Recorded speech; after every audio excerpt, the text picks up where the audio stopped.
I was out shopping for groceries. I fell into a sewer. I was unconscious when I was rescued. But I didn't expect a gas explosion at home in the meantime. My husband died instantly. I was in tears. I cried and stumbled to the house. The neighbors all said that my husband and I had a strong bond. Only I knew. I was just anxious to see the results of my work. After all, I couldn't let go until I saw it with my own eyes. For those of you who like to read novels, don't be too quick to swipe away when you get to this video. Like it and follow it for good luck. In 3 days you will receive the long-awaited good news. The beginning of the text. Today is the weekend. It's raining and windy. I woke up early and cleaned the room. I took my husband's unfinished cigarette box to the living room. I put it on the dining table where he usually sits. There was a lighter there. Then I took the ribs out of the fridge and blanched them. Then put them in a boiling casserole. And then turned down to a simmer. My house is in a 20-year-old neighborhood. It's a 2-bedroom flat of 60 square feet. It's about to be demolished. Many people have already moved out because of the poor environment. We're the only ones in the building. There's no natural gas in the neighborhood. It's still the same old gas tanks. Kitchens in old neighborhoods like this are usually on the living room balcony. The wind blew the fire out once. The pungent smell of gas came out. I turned it on again. It just started. Soon it was blown out again. I took one look. Closed the window behind me. Honey, there's no more yam in the house. I'm going to the market to buy ribs for the pot. Watch the pot when you get up. Hubby likes yam and pork ribs. But I don't. Every time I cut yam, my hands get swollen and irritated. He stares at me. His voice is so nasal. I've got a cold. And you're making me do the housework. Do you want me to die of exhaustion? I quickly explained that of course not. It's just that the gas in our house is old and goes out easily. I'm afraid it's dangerous. He got impatient and said, "Hurry up. I've got work to do this afternoon. I'm going to stay with her and her son, aren't I?" He didn't find what he was looking for on the bed. Only a lighter. Bring me another packet of cigarettes. Like the yellow crate, our 20s. Okay, but I'm afraid I can't remember the name. Send me the name of the cigarettes. He rolled his eyes and whispered useless. Then I got a message from him on my phone. 2 packs of 20s. I bought them at Jones Place. I hooked my lips and smiled. It's raining and windy outside. I'll close the windows for you. I closed all the windows in the house. I left the bedroom door open. I took an umbrella before I left. Standing at the front door, I could see the bedroom in full view. He was playing with his mobile phone under the blanket. He was talking to someone. He was smiling like a man in love. He looked completely different from the way he talked to me. I thought to myself, farewell, husband. I held the umbrella.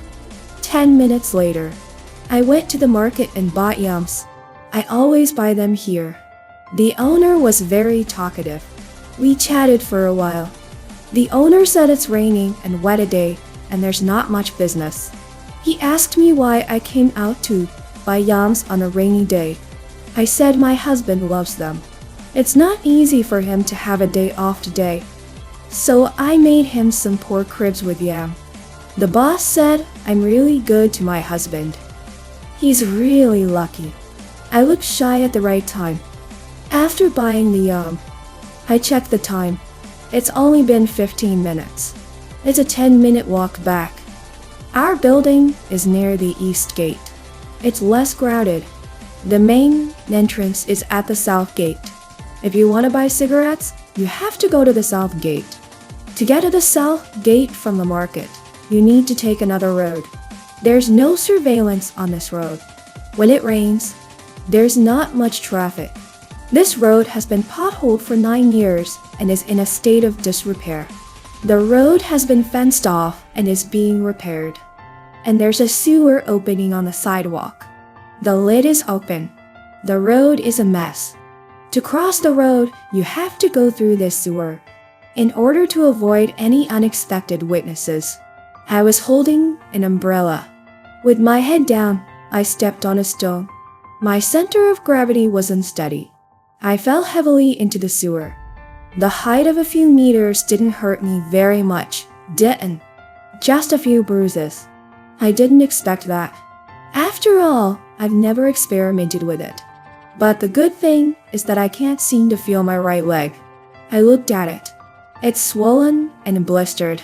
I think it's broken. Luckily, there is finally a visible injury. There's no water in this sewer. There's some debris deposited. It's tank. So I took a leap of faith and slammed into the dirty floor. There were some unknown hard objects on the floor. I didn't have to work too hard. I hit my head on the ground and it bled. I looked at my mobile phone 10 feet. Then I threw the mobile phone aside. The yam I was carrying in my hand was scattered all over the ground. I fell to the ground as if my head had hit the ground when I fell. I closed my eyes as if I was in a coma. The stench of the ground rushed into my nostrils. It made me sick to my stomach. Just as I was disgusted with my husband, my heart was pounding. It was dark in the sewer. The only source of light was the manhole. But at the moment, the shaft was blocked by my umbrella. That's right. I'd taken a large double umbrella.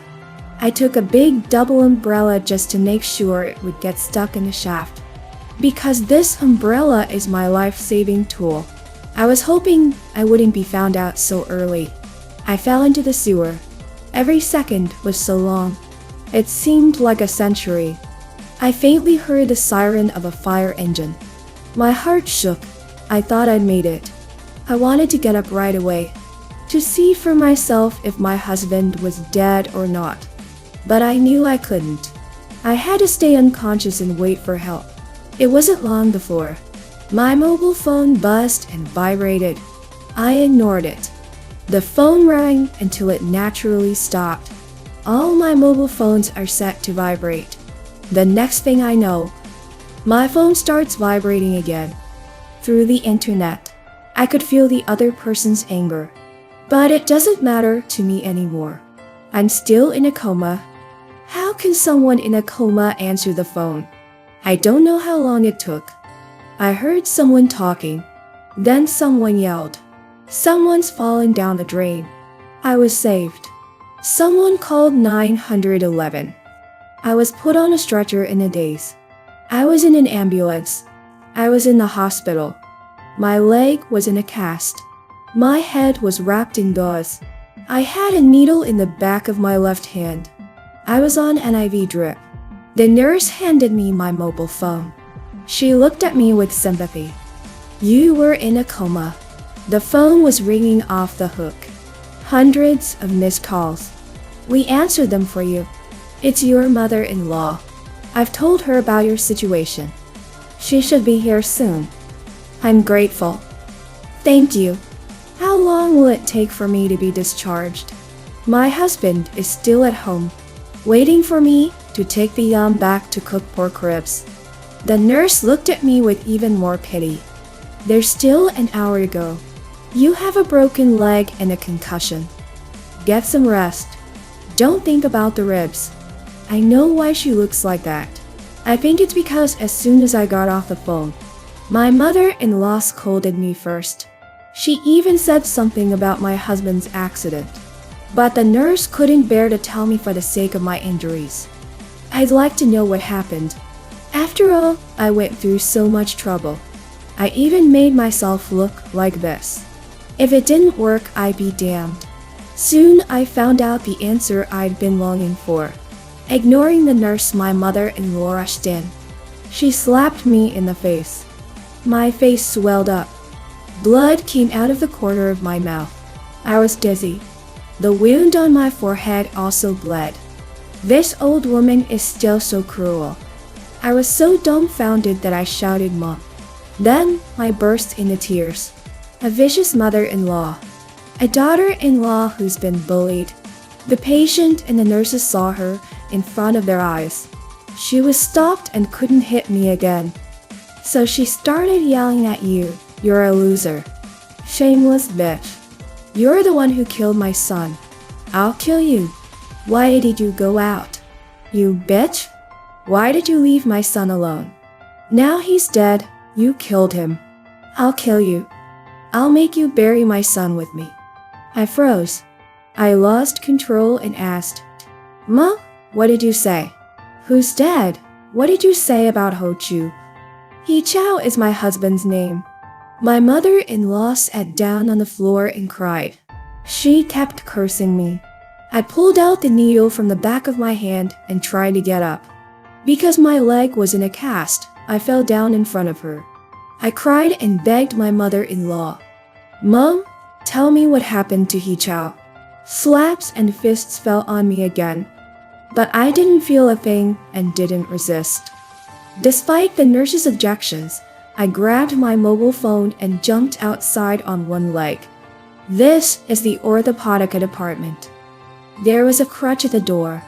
I said sorry in my heart. Then I stole the crutch. I limped on the crutch and ran out of the hospital. I cried as I stumbled. My mother-in-law followed me. 2 others. I was in such a hurry that I didn't want to die. Only I knew I was anxious to see the results of my work. I couldn't rest until I saw it with my own eyes. The neighborhood was full of people watching. A cordon has surrounded my building. The fire caused by the explosion has been extinguished. The fire trucks have already left.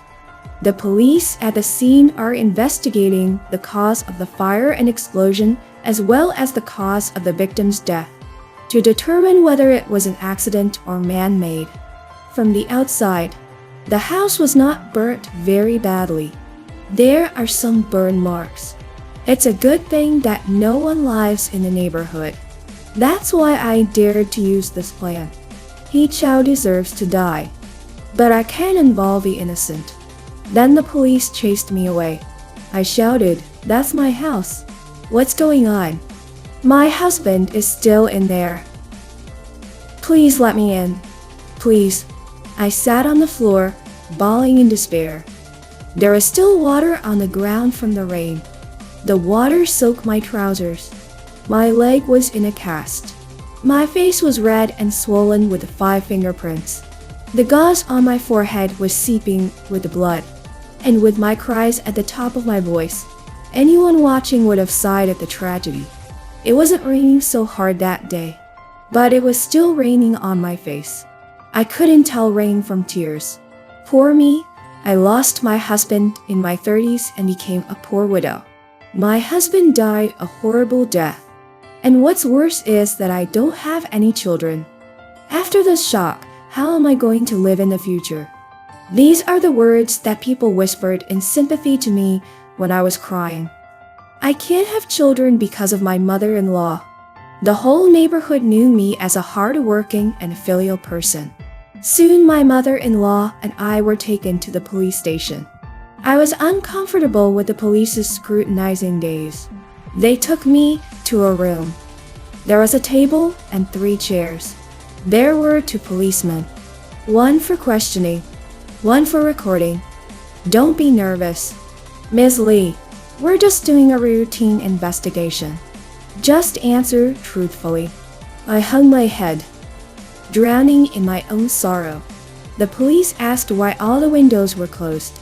The windows were so tight that the gas concentration in the house was too high. He Chao was poisoned. Then there was an open fire that caused an explosion.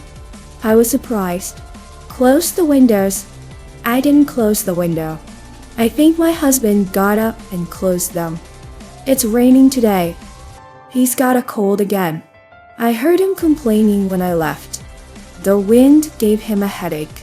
Speaking of my husband, I got Reed again. The police asked, "Why did you go out with the ribs stewed in your pot on fire?" I cried, "My husband today is not easy to rest.